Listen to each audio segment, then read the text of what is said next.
नमस्कार दोस्तों, स्वागत है आपका हमारे यूट्यूब चैनल त्रिभा क्लासेस में। मैं आकाश। आज हम आपके लिए लेकर आए हैं जनरल अवेयरेंस के 20 महत्वपूर्ण क्वेश्चन एंड आंसर। ये वीडियो आपके लिए आने वाली सभी प्रतियोगी परीक्षाओं जैसे SSC, UPSC, CAPF, NDA, CDS, SSC, CGL, UPSI, PCS, railway, navy, bank आदि सभी महत्वपूर्ण प्रतियोगी परीक्षाओं के लिए उपयोगी है। लास्ट वीडियो में मैंने इंडियन पॉलिटी के 1000 क्वेश्चन की सीरीज में पहला सेट किया था। यदि आपने अभी तक हमारा पॉलिटी का पहला सेट नहीं देखा है तो डिस्क्रिप्शन बॉक्स में उस वीडियो की लिंक दी गई है, उस पर जाकर आप उस वीडियो को एक्सेस कर सकते हैं। और यदि आप हमारे यूट्यूब चैनल पर नए हैं तो हमारे चैनल को सब्सक्राइब करें और बेल आइकन को प्रेस करें ताकि आने वाली वीडियो की अपडेट सबसे पहले पहुंचे आपके पास। आइए स्टार्ट करते हैं हमारा पहला क्वेश्चन है, भारत के महान्यायवादी के बारे में निम्न में से कौन सा कथन सत्य नहीं है। इसमें से वो कथन बताना है जो सत्य नहीं है महान्यायवादी के बारे में। महान्यायवादी को संसद के सदनों में बोलने का अधिकार होगा। वह सरकार के लिए पूर्णकालिक परामर्शदाता है। उसमें वही अर्हताएं यानी योग्यताएं होनी चाहिए जो उच्चतम न्यायालय के न्यायाधीश बनने के लिए आवश्यक है। उसको अपने कार्यालयीन कर्तव्यों के पालन में भारत के राज्य क्षेत्र में सभी न्यायालयों में सुनवाई का अधिकार होगा। इसका राइट आंसर है ऑप्शन बी, वह सरकार के लिए पूर्णकालिक परामर्शदाता है। इसको डिटेल में जान लेते हैं। वह सरकार के लिए पूर्णकालिक परामर्शदाता है, ये सही आंसर है। महान्यायवादी अनुच्छेद 76 में इनका वर्णन किया गया है। इनकी नियुक्ति राष्ट्रपति करता है और यह भारत सरकार का मुख्य कानूनी सलाहकार होता है। अगर क्वेश्चन पूछा जाए भारत सरकार का मुख्य कानूनी सलाहकार कौन होता है तो उसका आंसर होगा भारत का महान्यायवादी। उच्चतम न्यायालय में प्रमुख वकील भारत का महान्यायवादी होता है और यह ना तो संसद का सदस्य होता है और ना ही मंत्रिमंडल का सदस्य होता है, लेकिन वह इनकी किसी भी समिति में बोलने का अधिकार रखता है, लेकिन इसको मत देने का अधिकार नहीं है। अगला क्वेश्चन, सुएज नहर स्थित है नाइजीरिया, मिस्र, लीबिया, फिलिस्तीन। इसका राइट आंसर होगा बी, मिस्र, इजिप्ट। मिस्र अफ्रीका कॉन्टिनेंट अफ्रीका महाद्वीप में स्थित है और सुएज नहर 1869 में ओपन की गई है। भूमध्य सागर और लाल सागर के बीच में सुएज नहर स्थित है। अगर क्वेश्चन पूछा जाए किन सागरों के बीच में सुएज नहर स्थित है तो उसका आंसर होगा भूमध्य सागर और लाल सागर। यदि किसी कोशिका के चारों ओर उपस्थित माध्यम की सांद्रता कोशिका में अपेक्षाकृत अधिक है तब निम्न में से कौन सी घटना होगी। कोशिका जल ग्रहण करेगी, कोशिका की मृत्यु हो जाएगी, कोई परिवर्तन नहीं होगा या कोशिका जल को खो देगी। इसका राइट आंसर होगा ऑप्शन डी, कोशिका जल को खो देगी। किसी कोशिका के चारों ओर उपस्थित माध्यम की सांद्रता कोशिका में अपेक्षाकृत अधिक होती है तो वह कोशिका जल को धीरे धीरे खोने लगती है। अगला क्वेश्चन, शक युग की शुरुआत किसने की थी जो आज भी भारत सरकार द्वारा उपयोग में किया जाता है। विक्रमादित्य, कनिष्क, समुद्रगुप्त, अशोक। इसका राइट आंसर होगा सी, कनिष्क ने शक युग की शुरुआत की थी। इसका उपयोग आज भी भारत सरकार करती है। कनिष्क ने शक युग की शुरुआत 78 ईस्वी को की थी। कनिष्क को द्वितीय अशोक भी कहा जाता है और कनिष्क ने बौद्ध धर्म का प्रचार कराया था जापान में, चीन में और कोरिया में। और कनिष्क ने चौथी बौद्ध धर्म की संगीति कराई थी।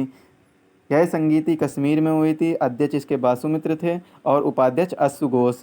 इसका प्रभाव ये था कि बौद्ध धर्म दो भागों में विभाजित हो गया था, हीनयान और महायान। कनिष्क के समय के लिए कला के लिए दो बहुत स्कूल प्रसिद्ध थे, गांधार कला स्कूल, मथुरा कला स्कूल। कनिष्क की बिना सर की मूर्ति मथुरा स्कूल में बनाई गई थी। समुद्रगुप्त को भारत का नेपोलियन भी कहा जाता है। भारत का नेपोलियन समुद्रगुप्त को B.A. स्मिथ ने कहा। समुद्रगुप्त को कविराज भी कहा जाता है। विक्रमादित्य को चंद्रगुप्त द्वितीय कहा जाता है। विक्रमादित्य के समय चीनी यात्री फायान आया था। विक्रमादित्य के नाम पर ही महरौली का लौह स्तंभ जो दिल्ली में स्थित है। अशोक इनको बौद्ध धर्म में उपायुक्त यानी मुगाली पित्तिस ने परिवर्तित कराया था। अशोक ने तीसरी बौद्ध धर्म की संगीति कराई जो पाटलिपुत्र में हुई। इसके अध्यक्ष उपागुप्त बने थे और इसमें अभिधम्म पिटक लिखी गई थी। अभिधम्म पिटक पाली भाषा में है और विनय पिटक उपाली ने लिखी और सुत्त पिटक आनंद ने लिखी। कौन सा टिंडल प्रभाव को प्रदर्शित नहीं करेगा। जल के साथ मिश्रित चाक पाउडर, जल के साथ मिश्रित दूध की बूंदें, नींबू का रस। ए तथा बी। इसका राइट आंसर होगा सी, नींबू का रस। नींबू के रस का वास्तविक विलयन होता नींबू का रस वास्तविक विलयन होता है और वास्तविक विलयनों के कणों का आकार बहुत ही छोटा होता है, इसीलिए वह टिंडल प्रभाव को प्रदर्शित नहीं करता। आइए इसको डिटेल में जान लेते हैं। जब प्रकाश किसी कोलाइडी माध्यम से होकर गुजरता है तो प्रकाश का प्रकीर्णन होता है, तब प्रकाश का मार्ग दिखाई देने लगता है। प्रकाश की इस घटना को ही टिंडल प्रभाव कहते हैं। टिंडल प्रभाव किसे कहते हैं? कोलाइडी माध्यम से प्रकाश होकर गुजरता है, प्रकाश का प्रकीर्णित होता है और उसका प्रकाश का मार्ग दिखाई देने लगता है, इस घटना को ही टिंडल प्रभाव कहते हैं। जैसे आपने देखा वो कोहरे को चीरकर आती हुई प्रकाश की किरणें, जिन्हें हम प्रकाश समझते हैं, वो प्रकाश नहीं होती है बल्कि वो पानी के कण होते हैं, जो टिंडल प्रभाव के कारण होता है। नींबू का रस टिंडल प्रभाव को प्रदर्शित नहीं करता है, क्योंकि नींबू का रस वास्तविक विलयन होता है और वास्तविक विलयन को कणों का आकार छोटा होता है। ये प्रकाश को अवशोषित तो कर लेते हैं परंतु उसे प्रकीर्णित नहीं कर पाते हैं, इसीलिए नींबू का रस टिंडल प्रभाव को प्रदर्शित नहीं करता है। निम्न में से कौन सी गैस रंगीन है? Oxygen, nitrogen, chlorine, hydrogen. इसका राइट आंसर है सी, क्लोरीन। क्लोरीन गैस रंगीन गैस है, बाकी ऑक्सीजन, नाइट्रोजन और हाइड्रोजन रंगीन गैस नहीं है। क्लोरीन का उपयोग पानी की शुद्धता के लिए किया जाता है। क्लोरीन में हरा रंग होता है और हरा रंग पटाखों में बेरियम की वजह से होता है। ऑक्सीजन और हीलियम को मिलाकर ऑक्सीजन सिलेंडर गैस में भरी जाती है। गुब्बारों में हीलियम गैस भरी जाती है और नाइट्रोजन नमकीन के पैकेट में आती है, जैसे कुरकुरे हुए, चिप्स। हाइड्रोजन सबसे हल्का और छोटा तत्व है। हाइड्रोजन सबसे हल्का और छोटा तत्व है। पटाखों में लाल रंग स्टार्सियम नाइट्रेट के कारण होता है। क्वेश्चन आ जाता है कभी कभी, पटाखों में लाल रंग किसके कारण होता है? तो उसका आंसर होगा स्ट्रांसियम नाइट्रेट। और सबसे हल्का तत्व कौन सा है? हाइड्रोजन। नमकीन के पैकेट, चिप्स, कुरकुरे आदि पैकेटों में कौन सी गैस भरी जाती है? नाइट्रोजन की। ऑक्सीजन सिलेंडर में ऑक्सीजन के साथ और कौन सी गैस होती है? हीलियम। गुब्बारों में कौन सी गैस भरी जाती है? हीलियम। में COOH समूह नहीं होता है। एस्कॉर्बिक अम्ल, लैक्टिक अम्ल, टार्टरिक अम्ल, सीट्रिक अम्ल। इसका राइट आंसर है ए, एस्कॉर्बिक अम्ल। एस्कॉर्बिक अम्ल में COOH समूह नहीं होता है, इसमें हाइड्रोक्सिल ग्रुप होता है, इसमें कार्बोक्सिलिक ग्रुप नहीं होता है। कार्बोक्सिलिक COOH समूह युक्त यौगिक कार्बोक्सिलिक अम्ल कहलाते हैं। इसमें फॉर्मिक, सीट्रिक, लैक्टिक, टार्टरिक आदि अम्ल आते हैं। एस्कॉर्बिक अम्ल इस समूह का नहीं है। एस्कॉर्बिक अम्ल हाइड्रोक्सिल समूह का है। एस्कॉर्बिक अम्ल का फार्मूला होता है C6H8O6। लैक्टिक अम्ल का होता है C3H6O3। टार्टरिक अम्ल का होता है C4H6O6। सीट्रिक अम्ल का होता है C6H8O7। माइकोलॉक्सिन उत्पादित किया जाता है बैक्टीरिया द्वारा, माइकोप्लाज्मा द्वारा, प्रोटोजोआ द्वारा, कवक द्वारा। इसका राइट आंसर होगा डी, कवक द्वारा। माइकोलॉक्सिन कवक द्वारा उत्पादित किया जाता है। कवक गर्म ताप में पनपते हैं। जहाँ पर ज़्यादा अधिक गर्मी होगी, जहाँ पर ज़्यादा गर्म ताप होगा, वहीं पर कवक पनपते हैं। और खाने योग्य एकमात्र कवक है, उसका नाम है मशरूम। कवक का अध्ययन कवक विज्ञान कहलाता है और इसे माइकोलॉजी कहते हैं। माइकोप्लाज्मा को जीवित दुनिया का सबसे बड़ा जोकर कहा जाता है। जीवित दुनिया का जोकर माइकोप्लाज्मा, और माइकोप्लाज्मा ही सबसे छोटी प्रजाति है। निम्न में से कौन कृष्णा की सहायक नदी नहीं है? तुंगभद्रा, भीम, कोयना, गोदावरी। इसका राइट आंसर होगा डी, गोदावरी। तुंगभद्रा, भीम, कोयना कृष्णा की सहायक नदी हैं, गोदावरी कृष्णा की सहायक नदी नहीं है।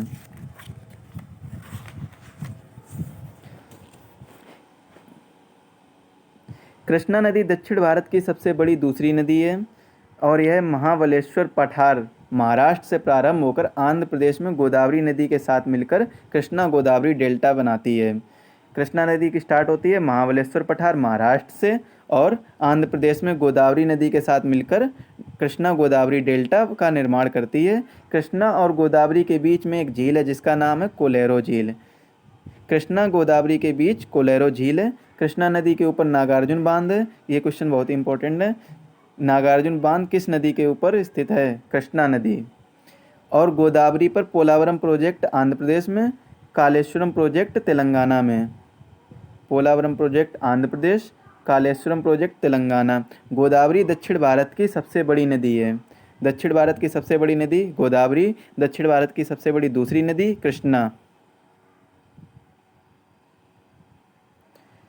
गोदावरी त्र्यंबकेश्वर महाराष्ट्र से शुरू होकर बंगाल की खाड़ी में गिरती है। कोयना कृष्णा नदी की सबसे छोटी सहायक नदी है। अगर क्वेश्चन पूछा जाए कृष्णा नदी की सबसे छोटी सहायक नदी कोयना नदी।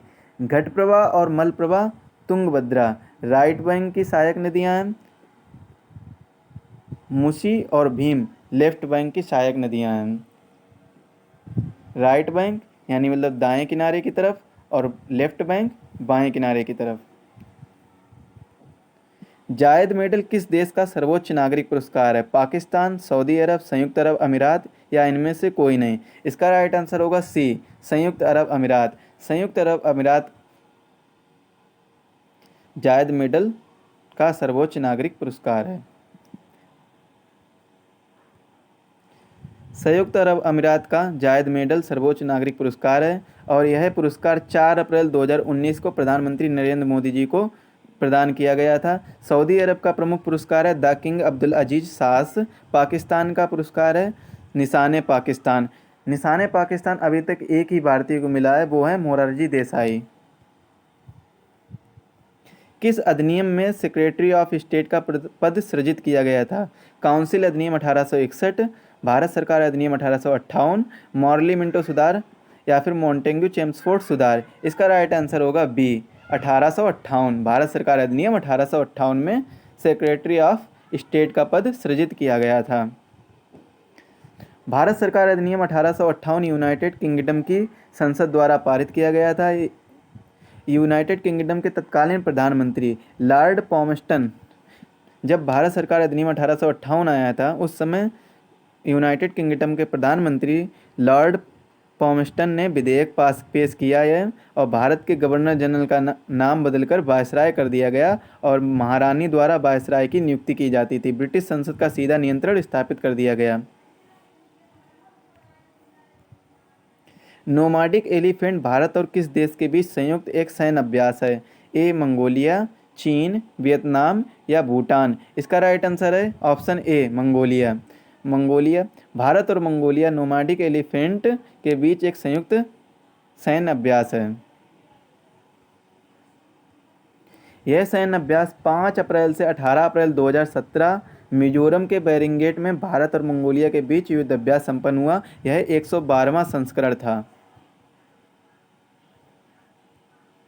किस वर्ष बॉम्बे स्टॉक एक्सचेंज की स्थापना की गई? 1865, 1875, 1880, 1885? इसका राइट आंसर होगा बी, 1875। 1875 में बॉम्बे स्टॉक एक्सचेंज की स्थापना की गई थी। एशिया का सबसे पुराना stock exchange Bombay stock exchange है। स्टॉक एक्सचेंज उसे कहते हैं जहां पर शेयर खरीदे जाते हैं। एशिया का सबसे पुराना stock exchange Bombay stock exchange. इसका नियंत्रण भारतीय प्रतिभूति और विनिमय बोर्ड यानी SEBI, security exchange board of India. SEBI की स्थापना 12 अप्रैल 1988 में हुई, लेकिन इसको वैधानिक मान्यता 30 जनवरी 1992 को मिली। इसका मुख्यालय मुंबई में है। वर्तमान अध्यक्ष अजय त्यागी जी। भारत संविधान का कौन सा अनुच्छेद संसद को नागरिकता के अधिकार को विनियमित करने का अधिकार देता है? अनुच्छेद 8 या 9, 10, 11? इसका राइट आंसर है डी, अनुच्छेद 11। अनुच्छेद 11 संसद को नागरिकता के अधिकार को विनियमित करने का अधिकार देता है। अनुच्छेद 8 में भारत के बाहर रहने वाले जितने भी भारतीय हैं उनके लिए उन व्यक्तियों के लिए नागरिकता के अधिकार का वर्णन किया गया अनुच्छेद 8 में। अनुच्छेद 9 में विदेशी नागरिकता को स्वेच्छा से अर्जित करने वाले व्यक्तियों का नागरिक ना होना, ऐसा वर्णन किया गया अनुच्छेद 9 में। अनुच्छेद 10 में नागरिकता के अधिकारों का बना रहना और अनुच्छेद 10 में संसद द्वारा नागरिकता के अधिकार का विधि द्वारा विनियमित किया जाना अनुच्छेद 11 में वर्णन किया गया है। निम्न में से कौन सा बहुलक प्रोटीन से बना है? जूट, पटसन, कपास, रबर, ऊन? इसका राइट आंसर है डी, ऊन। ऊन रेशेदार प्रोटीन है। ऊन किस प्रकार का प्रोटीन है? रेशेदार प्रोटीन है। इसके रेशे ऊष्मा के कुचालक होते हैं। ऊन के रेशे ऊष्मा के कुचालक होते हैं और ऊन में कार्बन, हाइड्रोजन, ऑक्सीजन, नाइट्रोजन और गंधक आपस में मिलकर प्रोटीन या केराटिन बनाते हैं। निम्न में से कौन सा टाइगर रिजर्व का अपना आधिकारिक शुभंकर भूरसिंह बारहसिंगा है? नामेरी, कान्हा, रणथंभौर या पन्ना? इसका राइट आंसर है बी, कान्हा। कान्हा मध्य प्रदेश में स्थित है। मध्य प्रदेश में स्थित है। मार्च 2017 के अंतिम सप्ताह में भारत का पहला टाइगर रिजर्व बना। रणथंभौर राजस्थान में, पन्ना मध्य प्रदेश में, नामेरी असम में। 2,05,174 वर्ग किलोमीटर का इसका एरिया है। वायु में नमी नापने हेतु निम्न में से कौन सा उपकरण उपयोग में लाया जाता है? Hydrometer, hypsometer, hygrometer, pycnometer? इसका राइट आंसर है सी, हाइग्रोमीटर। हाइड्रोमीटर द्रव घनत्व मापी होता है। हाइग्रोमीटर वायु में नमी की नमी की मात्रा का मापन करता है। हिप्सोमीटर जल के क्वथनांक का मापन करता है। पिक्नोमीटर गैसीय घनत्व का मापन करता है। भारत में शून्य आधारित बजटिंग की शुरुआत कब की गई थी? 1960, 1991, 1983 या फिर 2000? इसका राइट आंसर है सी, 1983। 1983 में शून्य बजटिंग की शुरुआत की गई थी। विज्ञान और प्रौद्योगिकी मंत्रालय शून्य बजटिंग को कंट्रोल करता है। इसे फ्रेश बजट भी कहते हैं, जीरो वेस्ट बजटिंग, शून्य बजट भी कहते हैं। फ्रेश बजट इसे क्यों कहते हैं? यदि आपको कोई पहला प्रोजेक्ट मिला है और उस प्रोजेक्ट के लिए जितनी भी धनराशि दी गई है उसके बाद में आप उसको कंप्लीट कर लेते हैं, उसके बाद आपको दूसरा प्रोजेक्ट मिलता है और उस प्रोजेक्ट को आपको पिछली धनराशि से कोई लेन देन नहीं होगा। आपको उस नए प्रोजेक्ट के लिए न्यू धनराशि दी जाएगी। इसे ही फ्रेश बजट कहते हैं, यानी मतलब फ्रेश बजट से स्टार्ट होगा, फ्रेश से स्टार्ट होगा। फूल में पुरुष यौन अंग होता है। Stamen, zoospores, pistil, chlorophyceae? इसका राइट आंसर है ए, स्टेमन। स्टेमन फूल में पुरुष यौन अंग होता है। स्टेमन के अन्य भाग भी होते हैं, जैसे फिल्मेंट होता है, एंथर होता है। ज़ूस्पोरस या फिर स्वार्म, इसे स्वार्म स्पोर भी कहते हैं, यह एनिमल में होता है। पिस्टिल यह महिला पुष्प यौन अंग है। अगर क्वेश्चन पूछा जाए महिला पुष्प यौन अंग क्या है तो इसका आंसर होगा पिस्टिल। इसके अन्य भाग भी होते हैं, स्टिग्मा होता है, स्टाइल होता है, ओवरी, ओवरी छिपा हुआ भाग होता है। क्लोरोफिसे यह हरा शैवाल होता है। तो शैवाल के अध्ययन के विज्ञान को फाइकोलॉजी, शैवाल विज्ञान कहते हैं। निम्न में से कौन सा एक रक्षा मंत्रालय के अधीन कार्यरत है? भारत तिब्बत सीमा पुलिस, राष्ट्रीय राइफल्स, राष्ट्रीय सुरक्षा गार्ड या राष्ट्रीय सशस्त्र सीमा बल? इसका राइट आंसर होगा राष्ट्रीय राइफल्स, ऑप्शन बी। राष्ट्रीय राइफल्स भारत सेना की एक शाखा है। यह रक्षा मंत्रालय के अधीन आती है, जबकि अन्य गृह मंत्रालय के अधीन आते हैं। यदि आपको हमारा वीडियो पसंद आया तो इसे लाइक करें और शेयर करें। Thanks for watching.